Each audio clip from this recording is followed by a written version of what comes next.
Bom dia, um bem-vindo a todos e todas.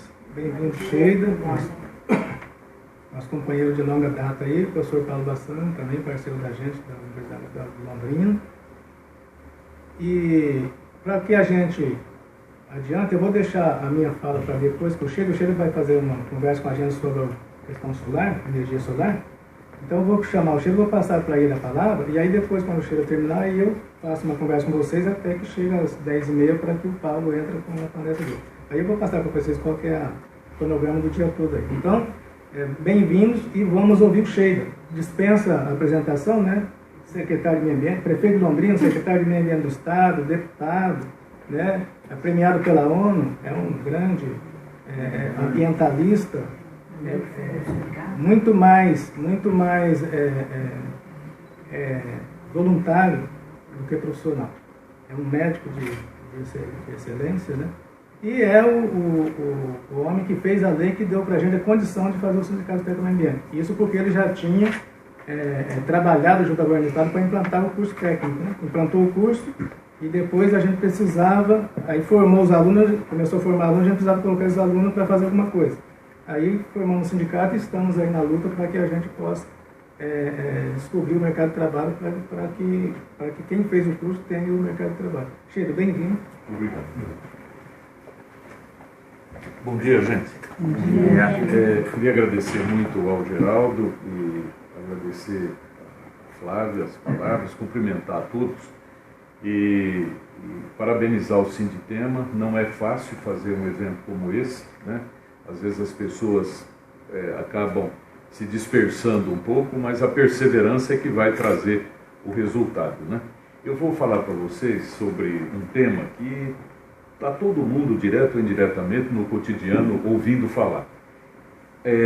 Conversei com o Geraldo, achamos importante introduzir essa conversa, porque na matriz energética brasileira, a participação da energia solar é traço, é 0,003%.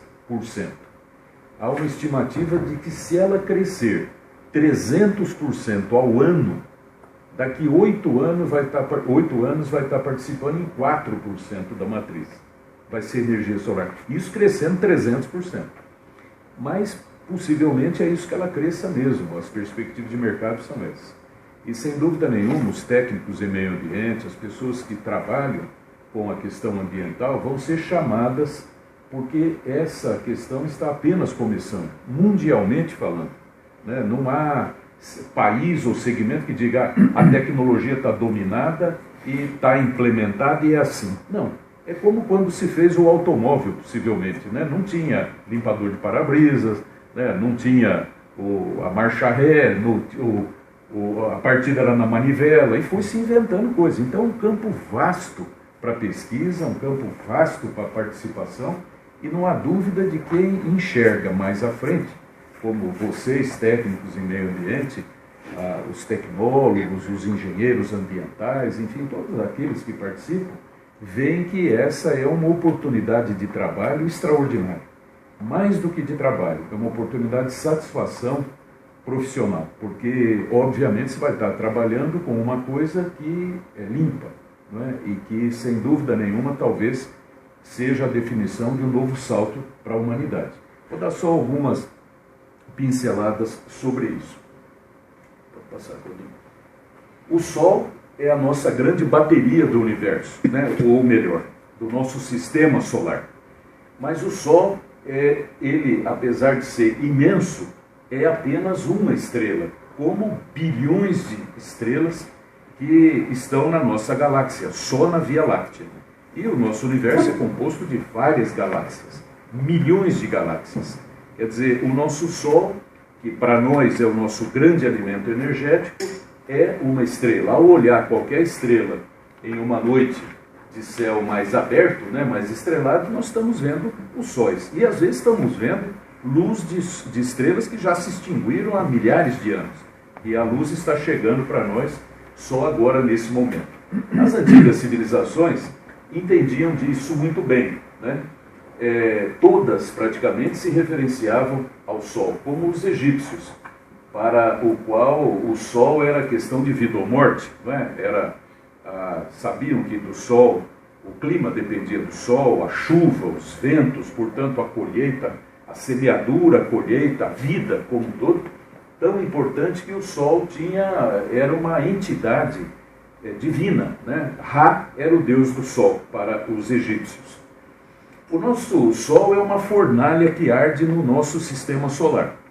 E ele é tão grande que faz com que as forças gravitacionais de grandes planetas orbitem sobre ele. Nós temos, ao redor dele, nós temos 7 planetas no nosso sistema solar, e o Plutão, que é tido como um planetoide, né, aquele último de lá, aquela bolinha, mas vocês veem que ele praticamente é uma massa gigantesca comparado aos outros planetas.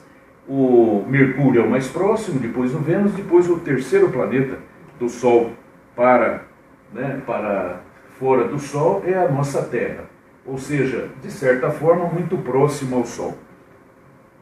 Tão próxima que, aliás, apesar de ser próxima, se nós fôssemos comparar, a Terra seria esse pontinho aqui em relação àquele grande ponto. Cabem dentro do Sol 1.400.000 terras. Imagina o tamanho disso, né? 1.400.000 terras, que para nós já é um grande planeta, para poder estar dentro do Sol. O Sol sozinho responde por quase 100% da massa do sistema solar. Ou seja, tudo que é a matéria praticamente é o Sol. Apenas 2% são os planetas, o resto é tudo o Sol. A distância dele à Terra é de cerca de 150 milhões de quilômetros. Eu digo cerca porque há períodos, dependendo do periélio e outras situações de órbitas, ela é um pouquinho menor, de 147 milhões. Mas, apesar de ter essa distância, que para nós é muito grande, né? Essa distância é uma unidade de distância que a gente mede, quando vai medir o universo, né? Cada 150 milhões de quilômetros é uma unidade. Apesar disso, a luz solar demora 8 minutos para chegar até a Terra, né? Trazendo luz, mas trazendo calor também. Alguns seres vivos perceberam isso há muito tempo. Os vegetais fizeram um bom proveito disso. A fotossíntese, que todos nós conhecemos, pega a luz do sol, água, gás carbônico que nós temos, né, o dióxido de carbono que tem na atmosfera, e produz oxigênio e produz energia, produz glicose. E faz isso porque se você pegar uma folha e for ver, a folha é um sanduíche, onde há uma película na parte de cima, uma película na parte de baixo, no meio há uma série de estruturas anatômicas, mas há aqui os cloroplastos, que são estruturas que se sensibilizam pela luz do sol e, ao se excitarem, os seus elétrons produzem energia. Da mesma forma, nós estamos vendo hoje a tecnologia, a luz do sol bater numa placa e gerar energia. Por quê? Porque o homem, a tecnologia levou a se fazer uma espécie de um sanduíche também, tal qual a folha, com um vidro na parte de cima, um vidro ou poliéster na parte de baixo e no meio um sanduíche de células chamadas fotovoltaicas, que também produzem energia. Isso fez a humanidade, de modo que a humanidade criou sua própria folha, né? Como a natureza fez há mais ou menos 3 bilhões de anos atrás. Próximo. Houve uma época em que a humanidade deu um salto extraordinário. Essa época foi quando o homem dominou o fogo. Ao dominar o fogo, nós conseguimos, ao longo de vários processos, dominar outras formas de energia também. Como, por exemplo, todos nós conhecemos, né? Se dominou a energia potencial das águas, e hoje nós trabalhamos com as hidrelétricas, gerando energia, é a grande matriz energética do Brasil, quase 80% da nossa energia dentro daqui. A energia do vento, a energia eólica, né? Mas, embora ela seja bastante moderna, mas tempos remotos já existiam os moinhos que faziam energia para puxar água e etc. Nós temos isso inclusive nas propriedades rurais. A energia que vem do fundo da terra, a energia geotérmica, né? Onde há fissuras na terra em que as pessoas aproveitam para poderem fazer com que se gire determinados dínamos para produzir energia elétrica, a energia atômica, né, a nuclear, a energia das termoelétricas, enfim. Quando nós conseguimos dominar o fogo, fomos dominando outros materiais e foi inevitável chegarmos a outras formas de energia além do fogo. Pois bem, mas algumas dessas energias são limpas, ou seja, não produzem resíduos, não produzem impacto ambiental. É exemplo dessas três aqui, né? A geotérmica, a energia das marés, que cada vez mais, vejam, aqui é o mar, né? E a correnteza submarina, né? A própria maré aciona pás no interior, aliás, abaixo da superfície, e isso produz energia elétrica. Da mesma forma, lá em cima, pelo vento, a energia eólica são algumas energias limpas. Mas nós temos algumas energias limpas e temos algumas energias que são fontes energéticas emissoras de gases de efeito estufa. A hidrelétrica, as nucleares, as termoelétricas, para falar só em algumas. E eu fiz questão até de botar a termoelétrica, porque muita gente acha que é uma energia renovável e, portanto, é limpa. Ela é, de fato, renovável. O rio corre, você produz energia, ela se renova. Mas ela não é limpa, né? A energia elétrica, vindo das hidrelétricas, na grande maioria, salvo exceções de PCH, as pequenas centrais hidrelétricas, que hoje se faz através de túneis, né?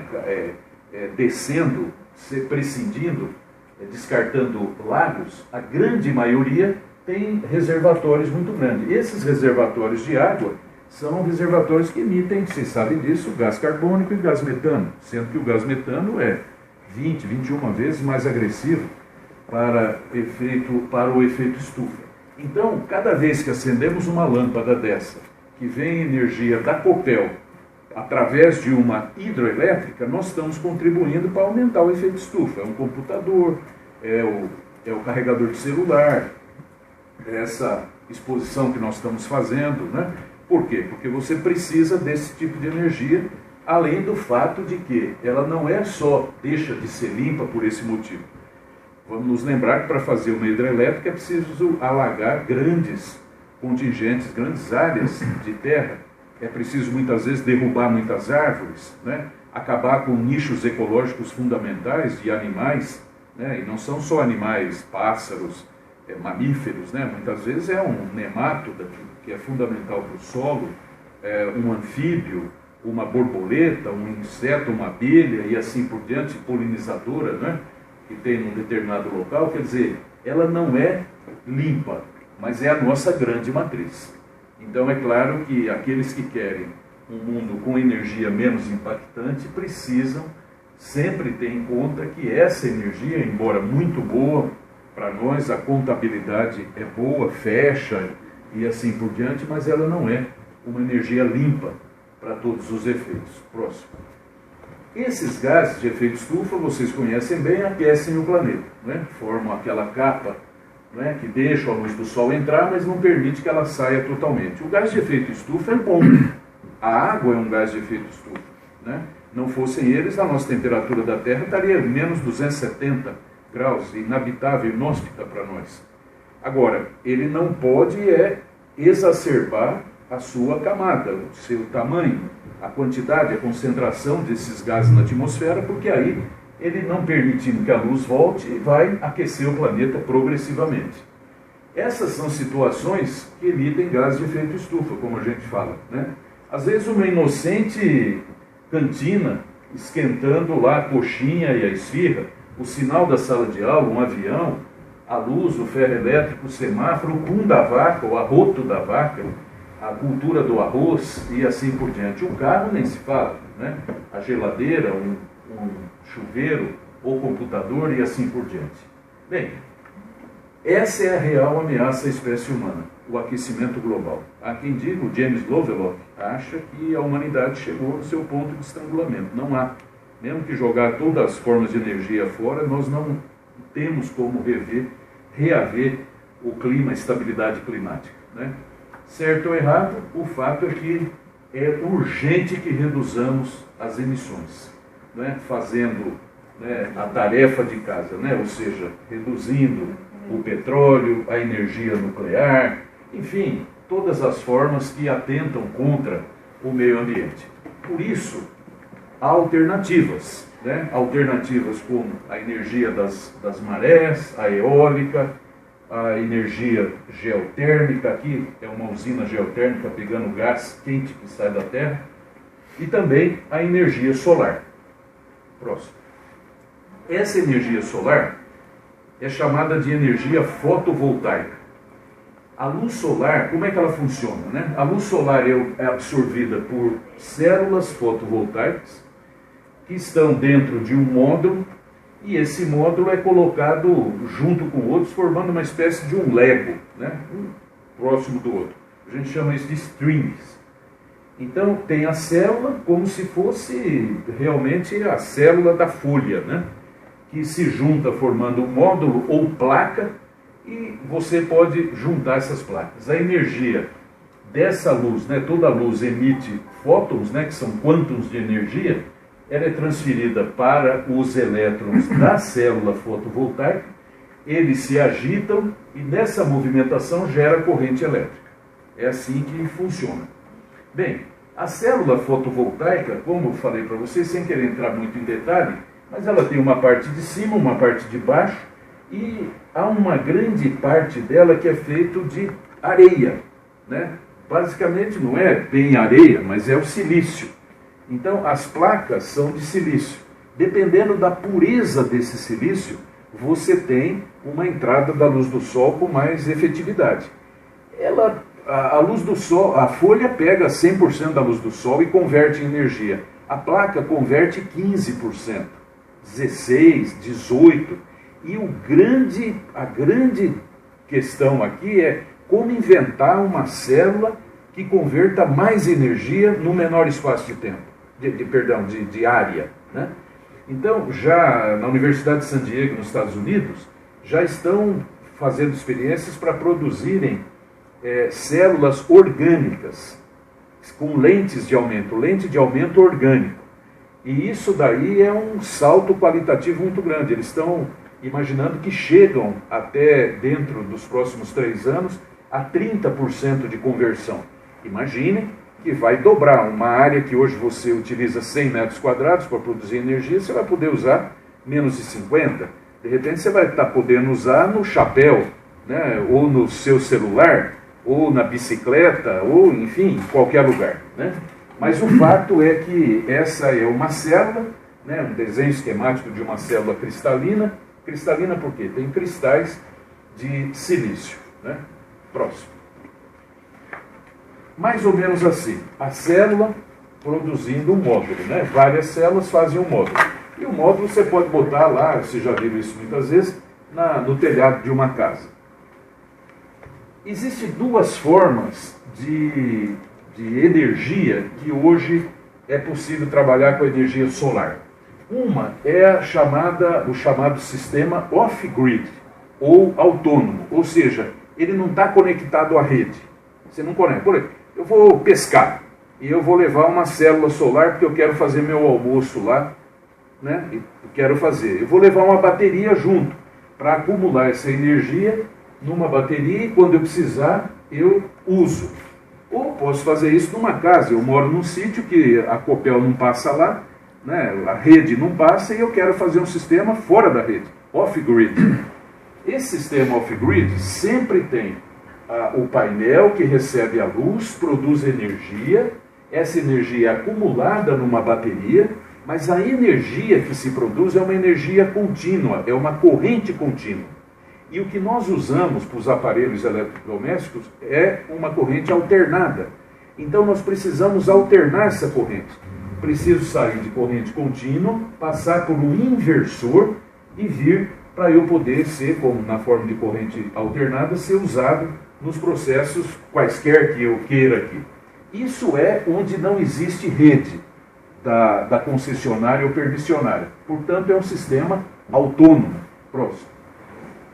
Aqui, por exemplo, vocês estão vendo, coitadinho do burrinho lá na Grécia, levando placa solar, porque eles estão indo para onde não tem energia. Ou fazer fazer uma roda de samba na praia, ou aquecer o café da manhã lá no Quênia, ou fazer aqui um pouquinho de placa solar para ter energia enquanto durar o sol, né? Porque a radiação solar, 5, 6 horas por dia, que efetivamente uma placa pode pegar, né, das 24 horas.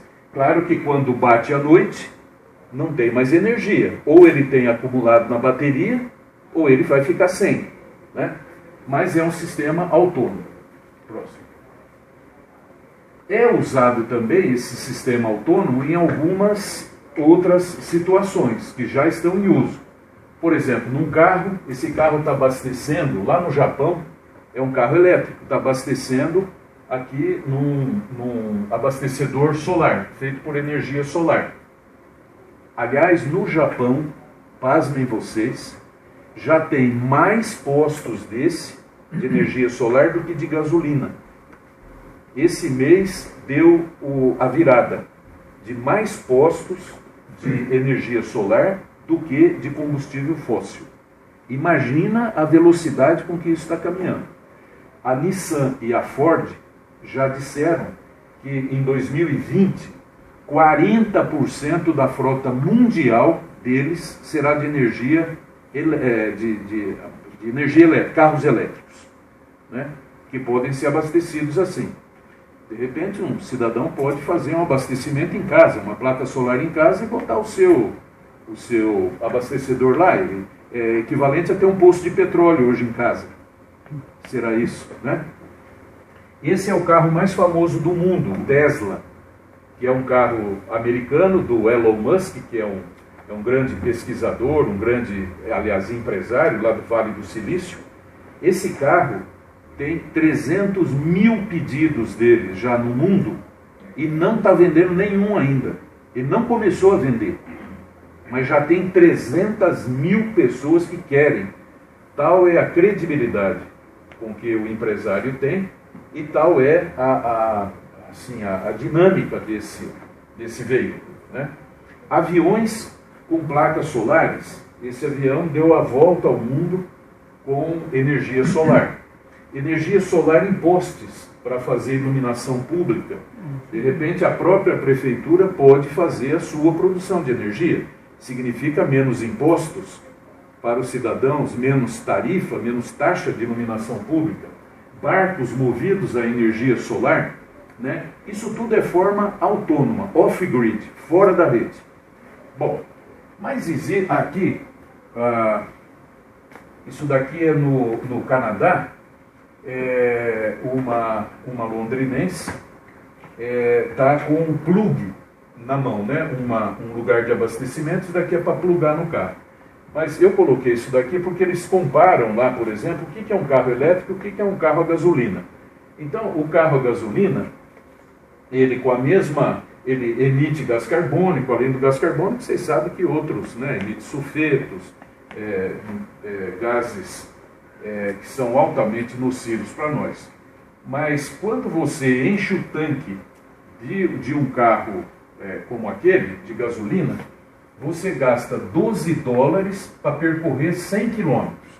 Esse daqui, para percorrer 100 km, você gasta $2,50.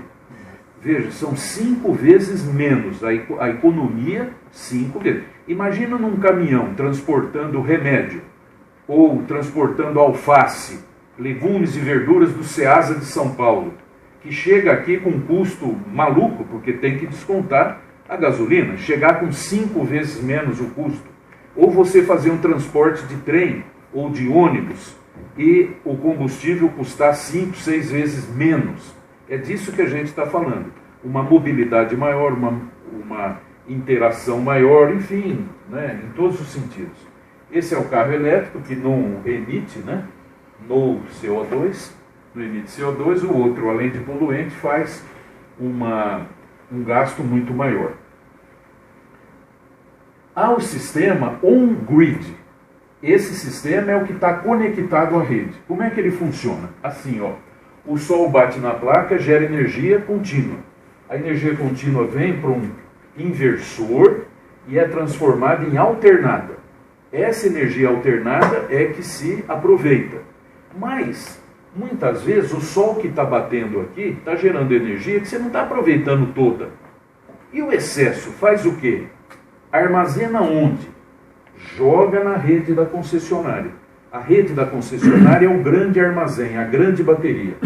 À noite, quando já não tem mais a luz do sol, a concessionária te devolve isso daqui. Sem que você tenha que apertar botão, nada. É uma coisa, instala um relógio que a gente chama de bidirecional, ele joga energia para a rede e à noite gira ao contrário, jogando energia da rede para os teus processos aqui. Digamos que aqui seja um escritório, ou que seja essa sala, que final de semana não acende luz, vai produzir muito mais energia do que gastar, vai gastar de segunda a sexta, né? Sábado e domingo vai acumular. E quando acumula, o que faz? A legislação diz que você tem créditos, e você tem até 6 anos para resgatar esse crédito, para você, 6 anos, era 1 ano só, agora em março mudou para 6. Então, o on-grid é um sistema que você usa a rede da concessionária para jogar energia acumulando. Claro que ela vai te cobrar uma taxa por isso. A Copel cobra uma taxa equivalente a 100 kW para você usar a rede dela. Porque você não precisa instalar, para instalar você não precisa usar puxar fio, aquelas coisas, né, de alta tensão, nada disso. Esses 100 kW equivale hoje a R$70. Então, o cidadão vai pagar R$70 por mês para usar os fios da Copel. Próximo. Nós temos 2 leis que chancelam isso. A primeira é uma lei do Paraná. Ela foi feita em 2008, mas foi aprovada mesmo e sancionada só em 2012. 5 anos de briga aí para sancionar. É uma lei minha, fui eu que fiz, junto com alguns companheiros que eu chamei, da Itaipu, da Sanepar, da Copel, da Emater, montamos um grupo, estudamos durante 2 anos, no ano de 2007 e 2008, qual a legislação mais pertinente, não havia nada no Brasil sobre isso, e instituímos a chamada Política Estadual de Geração Distribuída de Energias Renováveis, no Paraná. Instituiu-se, né, a Política Estadual de Geração Distribuída, e para os efeitos dessa lei, entendia-se como energia renovável aquelas produzidas por fontes regeneráveis em curto prazo e que não geram emissão de carbono ou são carbono neutro, incluindo-se aí fontes como a hidráulica, a cinética como eólica e oceânica, solar, biomassa e etc, etc. Não preciso dizer para vocês que a Copel nunca quis fazer isso, nunca quis implementar. Né? Eu me lembro que fiz quase que um carreador de formiga entre a Assembleia e a Copel, de tanto que eu fui e voltei para tentar fazer com que eles... E na brincadeira eles diziam para mim assim, chega, nosso negócio é ganhar dinheiro, é gastar energia, não é economizar. Nós queremos que o povo gaste. Essa era a brincadeira, né? Claro que não falavam isso assim seriamente.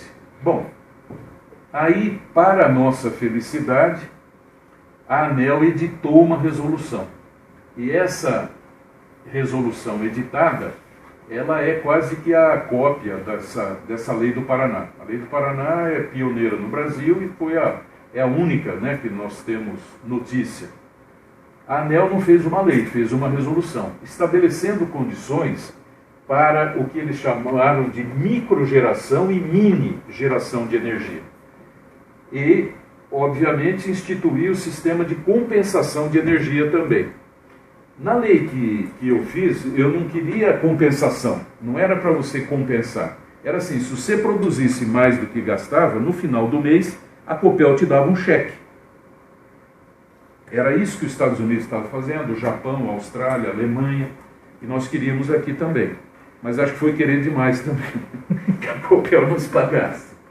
Mas enfim, aqui a ANEEL não exige que se pague, mas ela compensa, da maneira como eu falei para vocês, que é isso que está valendo. Tá? Essa resolução foi modificada, mas ela, modificada, hoje o número é 687, de 24/11 do ano passado, e ela fala em micro e mini geração de energia. O que são essas duas coisas? A microgeração é quando você gera energia até 75 kW. 75. E a mini geração é até 5.000 kW. Ou, em outras palavras, 5 megawatts, né? Ou megawatts, que é a mesma coisa. Né? 5.000, cada 1.000 kW é 1 mega. Né? Então, nós estamos falando disso daqui. Porque nós estamos falando de uma residência, num shopping, num supermercado, numa escola, né? Não estou falando da geração remota, essa off-grid, você faz aonde você quiser, do jeito que você quiser, ninguém tem que dar palpite. Você compra a placa, instala, compra a bateria, tem lá, acabou. Nós estamos falando quando você joga na rede, né? A chamada on-grid. Isso a ANEEL, então, ela modela isso. Próximo. Nesse sistema conectado à rede, vocês já entenderam, né? Que você tem um painel fotovoltaico, o 2 é o inversão, o inversor, e o 3 seria a rede. Esse daqui é um sistema onde você pode fazer para toda a despesa que você tem numa casa ou parte.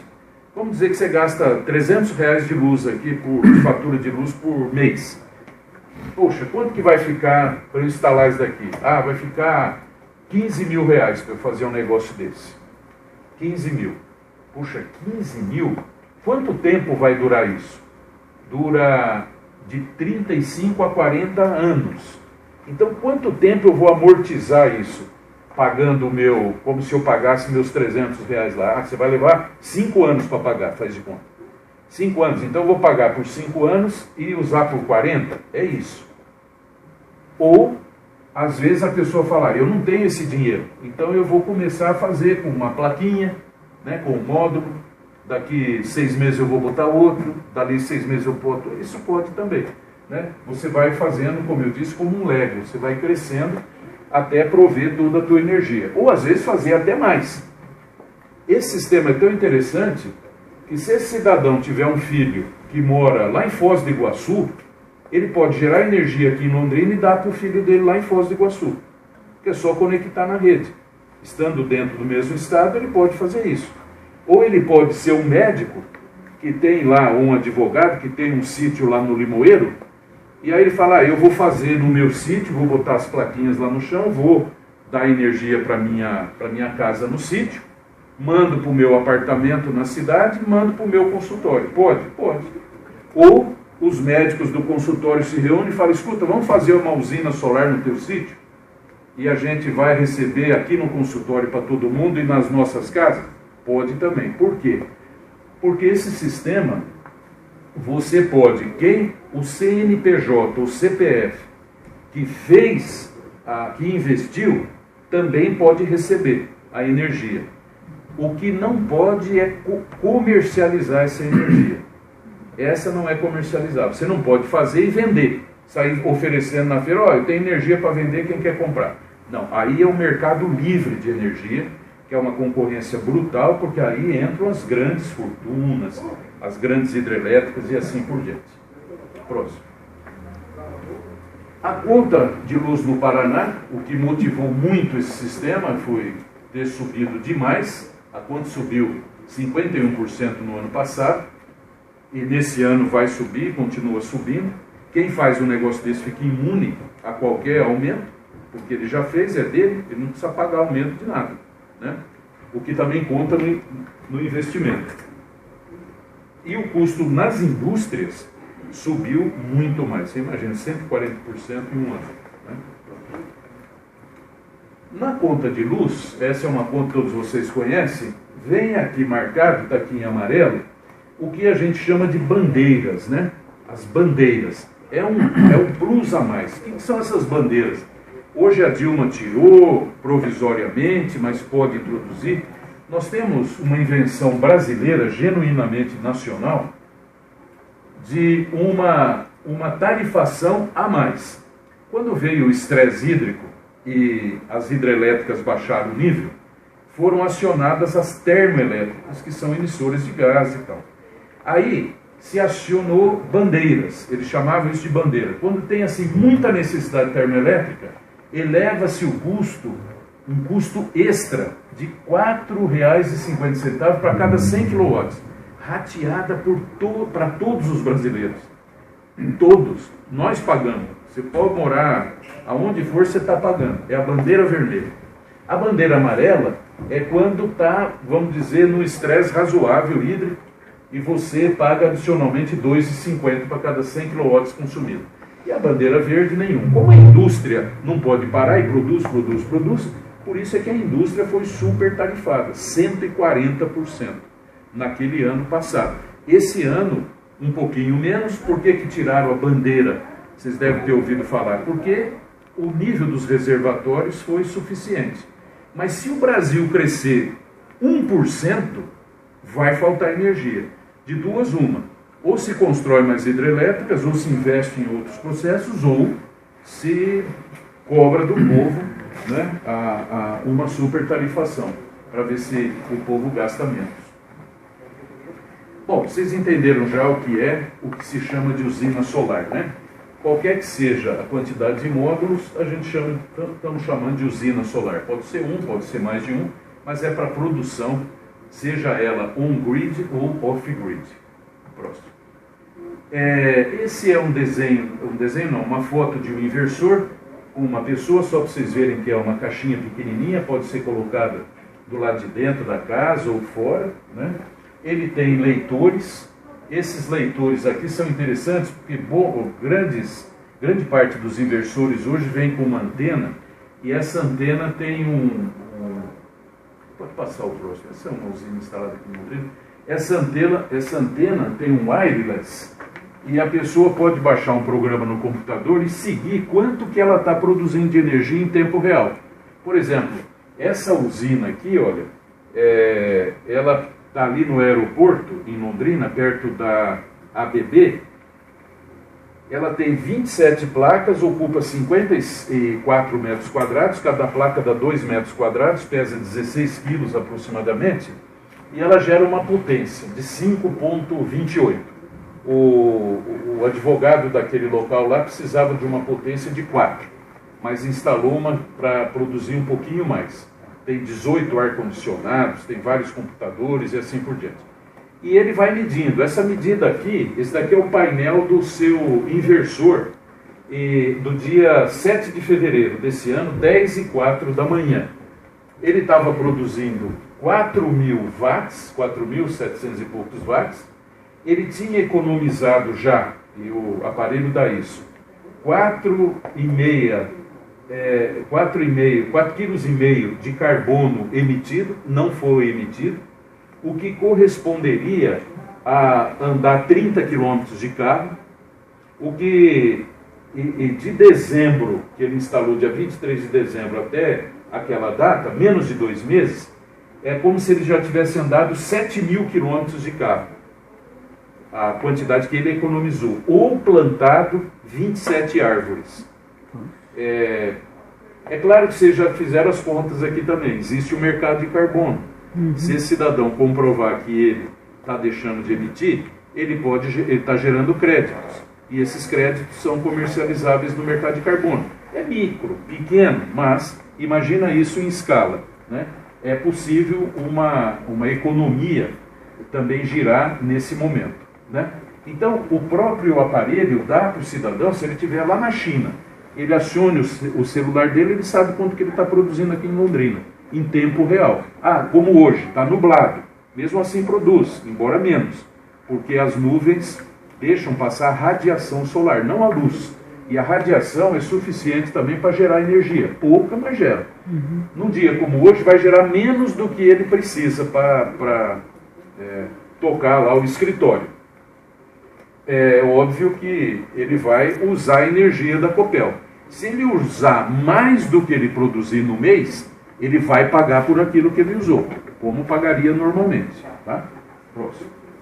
Aí, as pessoas montando, né, a montagem de uma usina, no telhado tem que ter esses trilhos de alumínios fixados lá na madeira, no madeiramento da casa.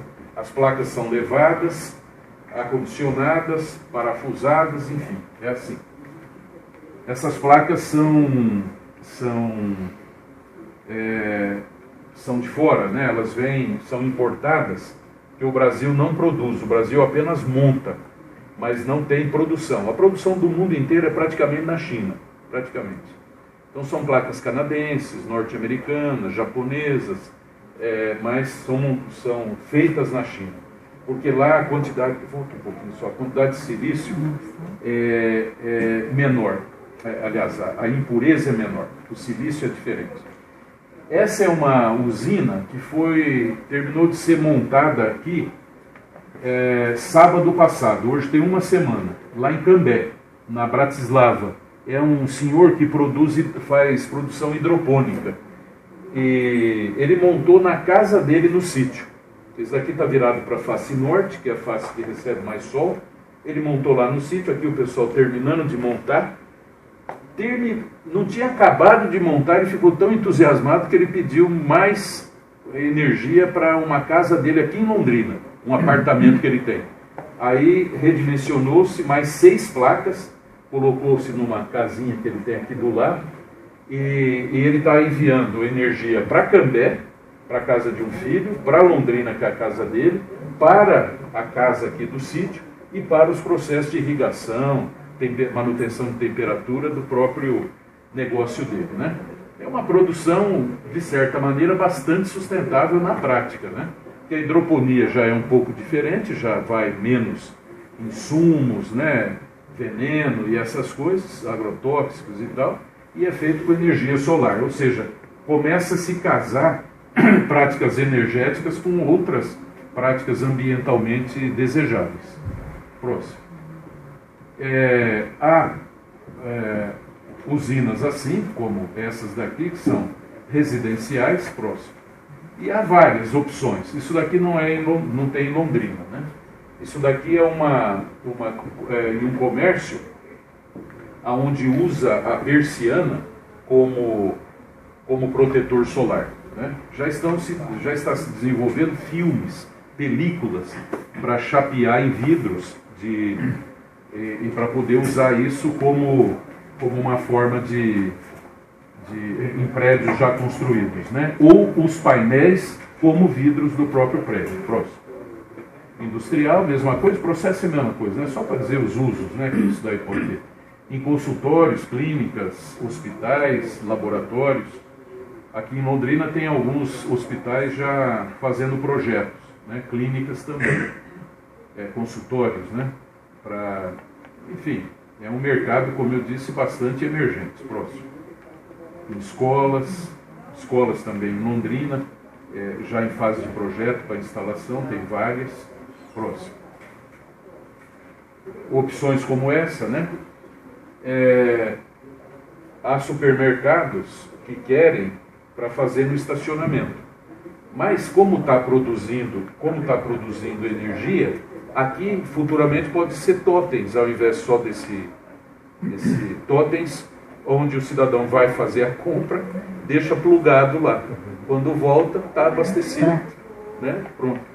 Assim como o Mufato está fazendo, ele inaugura uma loja para um posto de gasolina lá, não é verdade? Vocês conhecem isso. Pode ser também um posto de gasolina, só que de energia solar. Zona rural, esse é o sistema off-grid, né? De pegar água, de fazer irrigação. O cidadão está trabalhando na prática agrícola dele lá, mas um pedacinho de terra que ele não usa, bota lá. Isso daí, próximo. Vantagens, né? A compra é sempre vista como um investimento, o imóvel valoriza, mais do que se não tivesse usina, e a fatura será sobre o que o indivíduo consumir a mais. Né? Se ele consumir menos do que ele produzir, não vai pagar nada, só aquela taxa de 100 kW. E não vai sofrer consequência dos futuros aumentos. Gera crédito de carbono, o custo é mínimo de manutenção, é só limpeza e checagem se os cabos estão bem a cada 6 meses. Isso é 0,3% do investimento da usina, aproximadamente. Próximo.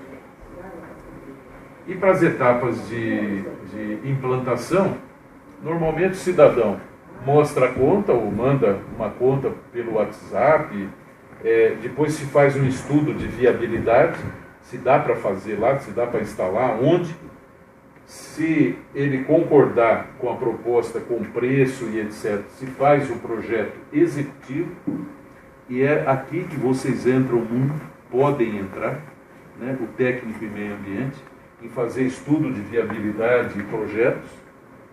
Depois submete isso para a concessionária aprovar, a Copel.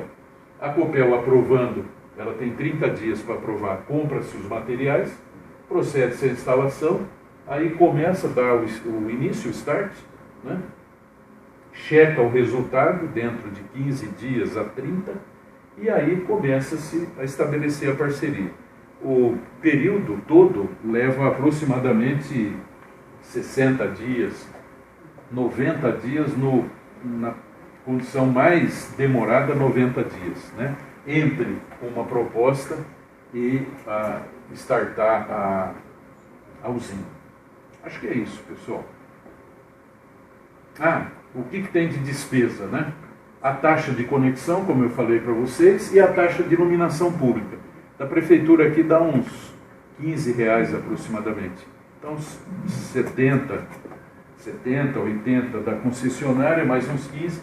O cidadão que não gastar a energia da Copel vai pagar R$95.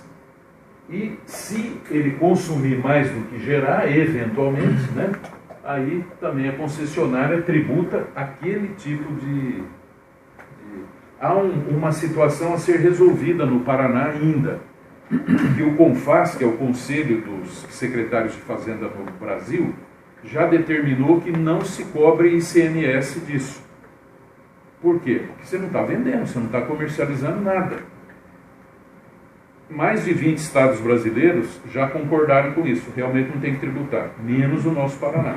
O Paraná está tributando, então há uma briga, até depois de amanhã tem uma reunião grande na Assembleia Legislativa do Paraná, para tentar convencer lá o governador depois, de que ele não pode, se ele tributar isso daqui está errado, até porque você só tributa de ICM aquilo que você comercializa, é imposto, né, sobre a circulação de mercadorias, né? Então, o Paraná ainda tem isso para ser resolvido. Esse imposto é de 30%. Então, é óbvio que o que nós estamos falando é uma coisa que tem que, vamos dizer, nós pagamos hoje ICM da luz, né? Todos nós pagamos, mas é preciso que realmente o Paraná se equalize com o resto do país. E por fim, pessoal, só para terminar, é uma energia absolutamente sustentável, né? E eu chamaria atenção aqui, porque o sol é diferente de todas as outras energias, porque ele é inesgotável. Nunca o sol vai acabar. Porque o dia que ele acabar, nós acabaremos também. Então ele vai até o limite da nossa vida. O sol ainda tem mais 4,5 bilhões de anos pela frente. A nossa estrela. Ela vai acabar um dia, claro, como todas as estrelas acabam. Ela vai crescer, se agigantar, né? Vai se transformar numa gigante branca, depois numa anã branca, e ela vai acabar. E com isso acaba a nossa Terra. Mas vai demorar um pouquinho, né? Mais de alguns bilhões de anos, 4,5 bilhões de anos. Então ela é inesgotável. Enquanto nós precisarmos dela, ela está ali, né? Que a hora que ela não tiver, nem nós estaremos tampouco. Não polui e, obviamente, ela reduz o aquecimento global. Eu acho que é uma forma de você trabalhar, gerar teus dividendos, fazendo uma coisa ambientalmente hiper desejável. E ir no cerne da questão. Eu estou combatendo o efeito estufa, estou lutando para minimizar as mudanças climáticas. A energia solar, sem dúvida nenhuma, é uma dessas grandes possibilidades. E com o agravante que eu digo, com a notícia boa de que isso está numa expansão assim extraordinária. Se a nossa economia tivesse estável, como estava há 2, 3 anos atrás, isso daqui já estaria muito mais lá na frente. De modo que, possivelmente, a hora que se equalizar a economia, nós teremos um grande investimento. Então, quem está enxergando o futuro aí precisa começar a se capacitar para enfrentar esses novos desafios. É isso. Obrigado, pessoal.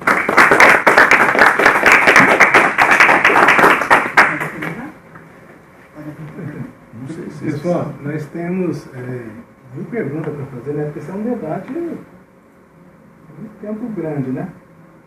O Sheila está com o Fabrício Corians, ele está com uma outra reunião agendada. Eu, por exemplo, teria várias. Eu queria comentar, por exemplo, o som no Japão, né? Se comparar com o Brasil, o Japão nem só tem, né? Se comparar, né? Fazer a comparação. Mas é assim, para a gente abrir as perguntas para 1 ou 2 fazer só, aí vai ficar... E aí, assim, ao longo do dia a gente consegue conversar isso. O Sheila não vai estar aqui, mas a gente consegue conversar um pouco isso. Aí depende de você. Se você quiser abrir para perguntas, e eu repasso por e-mail depois para ele. Quem tiver, assim, passa por escrito as perguntas. Eu queria saber que a telha fotovoltaica que já estão produzindo, né? Se não, é mais viável, até porque daí, em vez de você pegar, faz o telhado, depois bota painel em cima, já usa a telha. Sim, a telha fotovoltaica ainda não tem tanta... Os módulos já têm 40 anos sendo testados, então não dá para se falar sobre a durabilidade dela ainda. Esse que tem sido um problema. E a segunda coisa é que o grau de conversão dela é em torno de 8%. Metade do painel. Então, mas eu acho que as alternativas vão caminhar por aí. Né? O filme, a telha, construções que antes de fazer, porque hoje nós estamos falando do depois, né?